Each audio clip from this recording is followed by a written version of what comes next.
This is more than crazy. I can't, in my mind, this is something devil worshippers do or Satanists.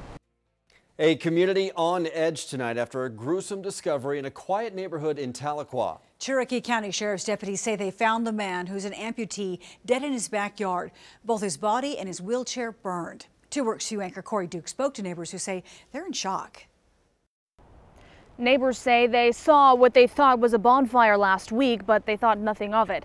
Tonight they've learned their neighbor is dead and his body burned beyond recognition. Can you see it over there? A small Tahlequah neighborhood living in what feels like a nightmare. Around here, nothing like this happens. Margie Gardner feeling uneasy after the last 24 hours. Who could do something like that to another human being? Margie's neighbor of several years, Elvis Dry, an amputee, found dead Sunday afternoon near a burn pile in his backyard.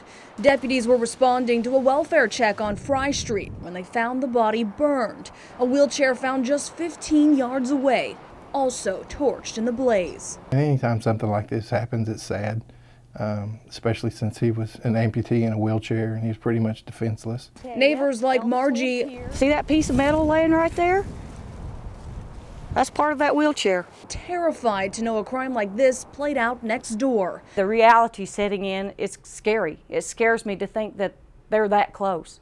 Investigators believe someone was living with Mr. Dry, and they're working to get in touch with them. Meanwhile, those living in this quiet neighborhood are considering moving. But this capped it. We will be out of here within a year.